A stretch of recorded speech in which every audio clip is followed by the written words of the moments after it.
जय संविधान, जय भीम, महात्मा गांधी की जय, गोडसे मुर्दाबाद। स्ट्रेटेजिक मैनेजमेंट के अनुसार ईरान जितनी चतुरता से और बुद्धिमानी से सारे अपने मोहरे चल रहा है और जिस प्रकार से मूर्खता से इजराइल और अमेरिका अपने प्यादे आगे बढ़ा रहे हैं, उससे ही एक कारण है, वही एक कारण है कि आज अमेरिका और इजराइल इतनी हास्यास्पद स्थिति में पहुंच गए। सबसे पहली गलती जो की इजराइल ने कि उसने जब शांति वार्ता चल रही थी उस समय ईरान के ऊपर अटैक कर दिया और उससे जो साइकोलॉजिकल वॉर थी वो पहले स्टेप पे ही ईरान जीत गया। उसके बाद उसने जो ईरान के अंदर भी डिसकंटेंट था, हर देश के अंदर डिसकंटेंट होता है, पक्ष होता है, विपक्ष होता है, लेकिन जिस प्रकार से वहां पे अयतुल्ला की हत्या की गई, उनके सैन्य अधिकारियों की हत्या की गई, उसने ईरान की जनता को एकजुट कर दिया। इसके बाद जो सबसे बुद्धिमानी का कदम उठाया ईरान ने, जैसे जैसे युद्ध आगे बढ़ा और जैसे जैसे अपनी दृढ़ प्रतिज्ञता को दिखाते हुए उसने किया, जैसे पहले उसने कहा, जो पहले कोई भी अपेक्षा कर सकता था कि स्ट्रेट ऑफ हॉर्मुज को वो बंद करेगा, लेकिन अब ये देखिए भारत के अंदर आज तारीख है 26 तारीख को ये वीडियो में रिकॉर्ड करा रहा हूं।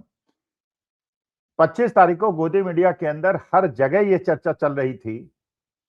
कि ईरान को क्या अधिकार है कि स्टेट ऑफ हॉर्मुज को वो आवागमन के लिए रोक दे उन देशों के लिए जिन्होंने अयतुल्ला खामेनी की मौत पर शोक व्यक्त नहीं किया, क्योंकि ईरान ने पहले यह निर्णय लिया था कि वो चीन के लिए खोल देगा स्टेट ऑफ हॉर्मुज, रूस के लिए खोल देगा, फिर उसने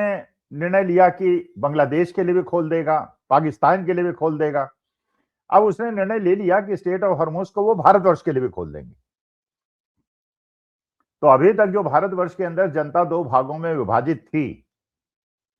ज्यादातर जो बहुसंख्यक थे, जो पार्टी पॉलिटिक्स में जिनका कोई लेना देना नहीं था, वो सारे लोग तो ये मान रहे थे कि ईरान के ऊपर बिना बात के लिए युद्ध थोपा गया है, विश्व के युद्ध ऊपर युद्ध थोपा गया है और इस युद्ध की वजह से देश की मध्यम और गरीब जनता परेशान है और पूरे देश की अर्थव्यवस्था ही नहीं, विश्व की अर्थव्यवस्था भी चरमराने की स्थिति में पहुंच गई।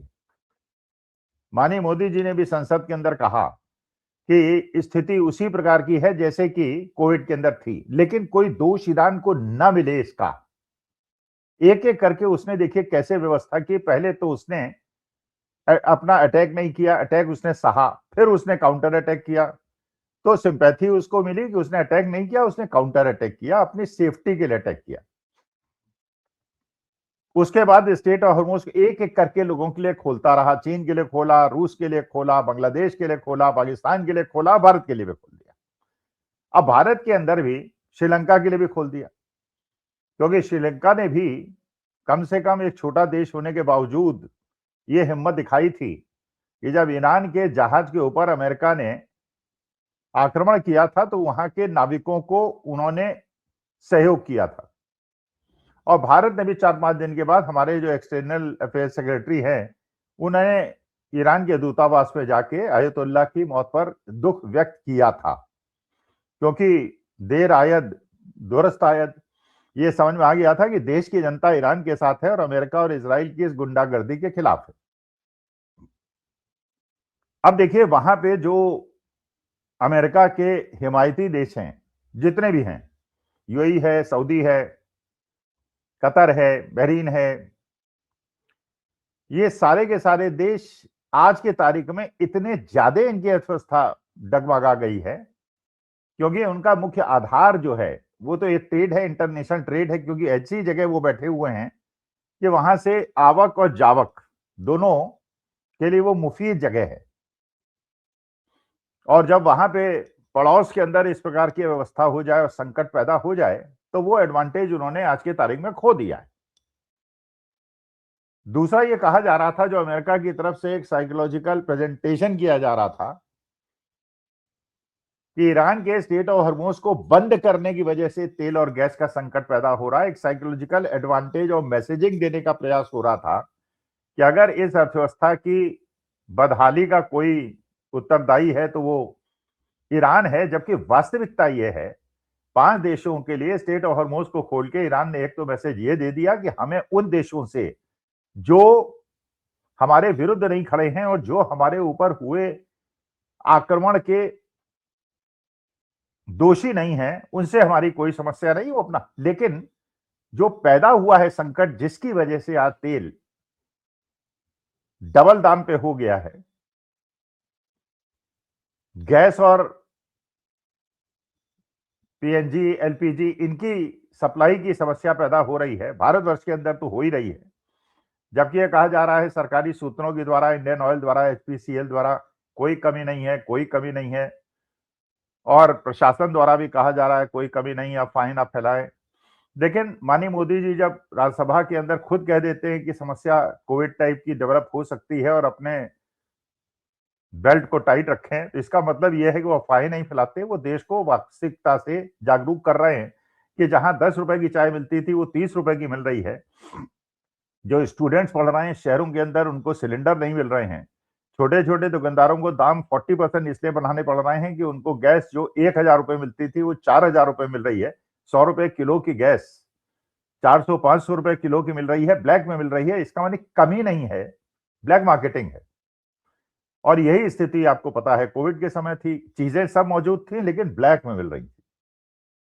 चाहे वो ऑक्सीजन सिलेंडर हो, चाहे वो दवाएं हो, मिल सब रहे थे लेकिन ब्लैक में मिल रहे थे, और एक आर्टिफिशियल स्कैरेसिटी को क्रिएट करके देश के गरीब लोगों का शोषण हुआ था। ये जो देश हैं, जो अमेरिका के एयर बेसेस जिन्होंने बनाए हैं, आज उनकी देश की जनता ये भी पुनर्विचार करने के लिए बाध्य हो गई है। अब यूएई जैसा देश, जहां पे पॉपुलेशन ही 1.25 करोड़ की है और 40 लाख लोग भारत के रहते हैं, वहां पर भारतीय रहते हैं, और इस बात की कल्पना आप नहीं कर सकती कि यूएई में वहां की अर्थव्यवस्था चल सकती है बिना भारतीयों के, क्योंकि वहां जो भी मजदूर वर्ग है, जो भी श्रमिक वर्ग है, वो भारतीय है। और ये भारतीय वो नहीं है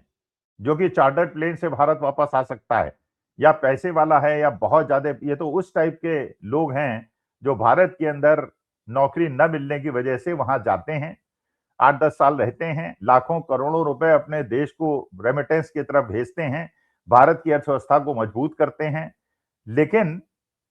वहां पैसा बचाते हैं। और इसलिए आपने केरला के अंदर जाके देखिए तो जितने जितने बड़ी बड़ी कोठियां मकान होंगे, ज्यादातर ऐसे लोग होंगे जो गल्फ कंट्रीज में जाके काम करते हैं और रेमिटेंसेस भेजते हैं, पैसा इकट्ठा करके बड़े बड़े मकान बनाते हैं। तो देश की अर्थव्यवस्था पे भी अच्छा। उसके बाद दुबई के अंदर जिस प्रकार से रियल एस्टेट का मार्केट क्रैश हो रहा है, और लोगों को ये लगता था पहले कि अबू धाबी और दुबई ऐसे जगह हैं जहां पे किसी प्रकार का कोई आक्रमण नहीं हो सकता, और जहां पे अमेरिका ने ये एक भ्रम्बा बांधा हुआ था कि आयरन डोम है इसराइल के पास, और हमने ऐसा सुरक्षा कवच बना रखा है कि जहां पे कोई आक्रमण नहीं कर सकता। दुबई में और अभी कुवैत में सुना है थोड़ी देर पहले ही आक्रमण हुआ है, और उसके बाद वहां का पूरा टूरिज्म, वहां का पूरा ट्रेड, वहां का पूरा इंडस्ट्रियल सेटअप। और अगर ये युद्ध आगे बढ़ा, जिसको ईरान कह रहा है कि हम लंबा खींचेंगे क्योंकि हम पे आक्रमण हुआ है, उसने 5 शर्तें अमेरिका को बता दी हैं कि अगर आप मान लीजिए तो हम युद्ध रोकेंगे, नहीं तो युद्ध रोकने का तो कोई प्रश्न नहीं उठता, लेकिन हमें कठोर ऐसा एग्रीमेंट चाहिए जिसका कोई उल्लंघन न कर सके और फिर हमें धोखा देके हमारे ऊपर आक्रमण ना हो सके। और ये उनकी बात वाजिब है। भारत के लिए रास्ता खोल के उन्होंने भारत के अंदर भी जो ईरान के विरोधी हैं उनका भी मुंह बंद कर दिया है। अब एक चीज और देखिए कि अमेरिका के ऊपर, चाहे वो दैविक शक्तियां हों, चाहे वो प्राकृतिक शक्तियां हों, किस प्रकार का प्रकोप अमेरिका को झेलना पड़ रहा है। आपने सुना कोलंबिया के अंदर एक प्लेन क्रैश हो गया, जो आर्मी का प्लेन था, जो मिलिट्री का प्लेन था, और उसमें 60 के करीब सैनिकों की मौत हो गई। और जिस प्रकार की दुर्घटना हुई, इतनी ज्यादा अप्राकृतिक, मतलब एक्सपेक्ट नहीं करता है कि जिस प्लेन के अंदर, फाइटर प्लेन के अंदर एक एक इतने सारे सैनिक हों, वहां पे इस प्रकार की दुर्घटना हो जाए, तो उससे लगता है कि प्रकृति भी ये मैसेज दे रही है कि ईरान के पक्ष में खड़ी है वो, और जिन लोगों ने उस पर आक्रमण किया है उसके विरोध में खड़ी है। इसके बाद आपने देखा कि टेक्सास के अंदर किस प्रकार से वहां एक बहुत बड़ी रिफाइनरी में आग लग जाती है और बहुत ज्यादा नुकसान हो जाता है। बहुत बड़ी रिफाइनरी में आग लग जाती है, उसमें बहुत ज्यादा नुकसान हो जाता है। जबकि इस युद्ध का डायरेक्ट प्रकोप झेल रहे हैं वो कंट्रीज जो अमेरिका की एयर बेसेस जिन्होंने बना रखे हैं। इजराइल को ईरान ने पूरी तरह से तहस नहस कर रखा है। इसमें भी कोई डाउट नहीं है कि ईरान भी बहुत बुरी तरह से तहस नहस हो रहा है। लेकिन उनके देश के लोगों की दृढ़ प्रतिज्ञता और दृढ़ निश्चयता की वजह से जिस प्रकार का युद्ध वो लड़ रहा है, पूरे विश्व को यह मैसेज मिल रहा है कि ईरान युद्ध बंद नहीं करेगा, लंबा खींचेगा। और जो अमेरिका ने और इजराइल ने एक दुस्साहस किया है इस युद्ध को छेड़कर, उसकी कीमत पूरे विश्व को अता करनी पड़ेगी। और मोदी जी को भी यह मानना पड़ रहा है कि ये कोविड टाइप की सिचुएशन होगी। अब आगे जैसे टूरिज्म इंडस्ट्री आ रही है, क्योंकि अब आप देखिए मार्च का महीना है, अगले 3 महीने टूरिज्म के हिसाब से बहुत ज्यादा इंपॉर्टेंट है। विदेशी पर्यटक भारत बहुत ज्यादा आते हैं, भारतीय पर्यटक भी बहुत ज्यादा घूमते हैं। बच्चों की स्कूल की छुट्टियां होती हैं, ऑफिस की छुट्टियां होती हैं। उस समय तक अगर ये परिस्थिति इंप्रूव नहीं हुई तो उसके बाद दुबई में क्या हो रहा है, अबू धाबी में क्या हो रहा है, बहरीन में क्या हो रहा है, कुवैत में क्या हो रहा है, ये तो आपको दिख ही रहा है। लेकिन भारतवर्ष के अंदर क्या होगा ये भी आपको दिख रहा है। और उसके बाद 25 दिन के अंदर रुपया जैसे 3.5% गिरा है, 3.5% 25 दिन के अंदर। उससे एक तो क्रूड ऑयल डबल दाम पे हो गया और रुपया हमारा कमजोर हो गया। तो पहले अगर 80 रुपए का डॉलर था और $60 पर बैरल था, तो 60 इंटू 80 हम पैसे देते थे। अब $120 का तेल हो गया और 94 रुपए का हो गया, तो 120 इंटू 94 रुपए हम दे रहे हैं। तो इसका माने फॉरेन एक्सचेंज रिजर्व हमारे किस तरह से खाली हो रहे हैं और उसकी वजह से रुपया और ज्यादा कमजोर हो रहा है। तो जिन लोगों को थोड़ा सा अगर अध्ययन करेंगे तो अर्थशास्त्र के अनुसार एक बहुत गंभीर स्थिति पूरे विश्व के लिए इकट्ठी हो गई। और अमेरिका में डोनाल्ड ट्रंप को यह देखना पड़ रहा है। न्यूयॉर्क के अंदर भी एक दुर्घटना हो जाती है, प्लेन क्रैश हो जाता है, और वो भी बिल्कुल ऐसा होता है जो अप्राकृतिक होता है, जो अनएक्सपेक्टेड होता है। और डोनाल्ड ट्रंप को अपने रक्षा मंत्री को